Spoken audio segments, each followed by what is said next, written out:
walking araw-araw. Ito yung lugar, Palayan.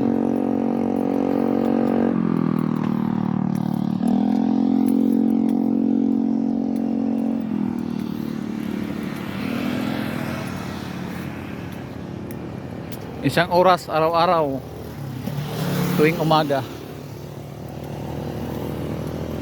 Effective.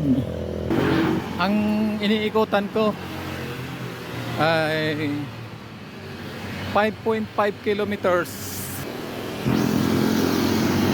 Ito po yung lugar.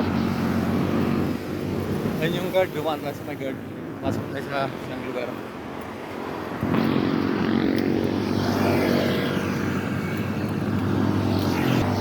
Yung mga nagja-jogging.